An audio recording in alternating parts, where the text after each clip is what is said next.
Hopefully I have my Phoebe voice going on right now. I've been a little sick the past couple days. It's starting to get a little bit better, but I still feel like I'm a little raspy, so bear with me. Hey guys, it's Sarah, and today is BookList Thursday. This is a video series I do with my friend Lindsay over at Lindsay's Little Library. And every Thursday we bring you some sort of list or book topic that we feel like talking about for the week. And this week we are going to talk about some Nosey Neighbors.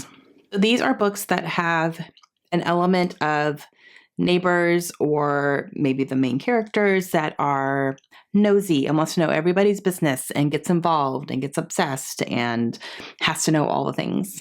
The first one we can definitely talk about is The Woman in the Window by A.J. Finn. I absolutely loved this book.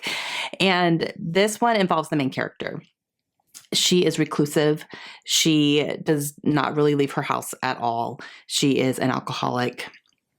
And she ends up spying on her neighbors and watches them and gets to know them by watching them. And then she sees something tragic that happens to their family and she becomes involved, becomes obsessed, tries to help, probably doesn't help very much, all that type of stuff. She's also an unreliable narrator because she is trying to figure out what she really saw versus what she thinks she saw because she was, blackout drunk. And it was very good. It was very good. I really liked that book a lot. But she's definitely the nosy neighbor in that one. Same can be said for The Girl on the Train by Paula Hawkins. However, instead of being a neighbor, it's a woman who rides the train to work every day, and she sees this certain house all the time and gets to know the couple that way because of what she sees out the window of the train.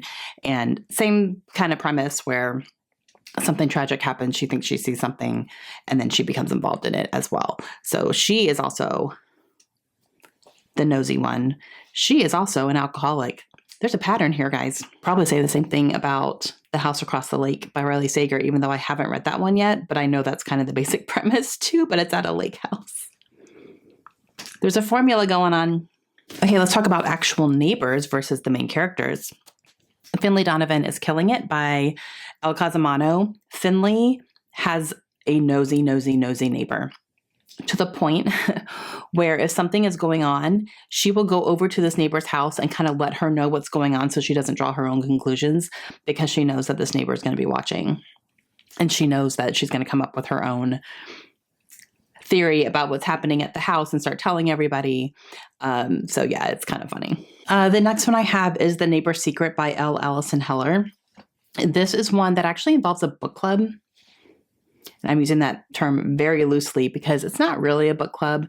They just kind of get together and gossip about everybody in the neighborhood and what's going on and all the things.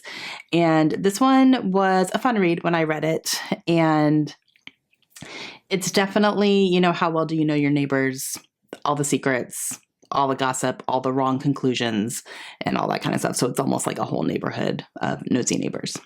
And then the last one I have is Everything We Didn't Say. This is by Nicole Bart. This one definitely has a nosy neighbor, but it's funny because the neighbor is not directly next to them because it's on farmland. So they're actually kind of far apart, but the neighbors still know everything about each other because of, just being nosy and being around them and all that stuff and like lots of drawn conclusions based on very limited information, all that kind of stuff. And this one involves a murder. Okay, guys, that is it for me. Those are some books that have nosy neighbors in them, which is a lot of fun. So please make sure you go check out Lindsay today and see what books she is going to be recommending for this as well. And we will see you guys again soon. Hope you have a great day.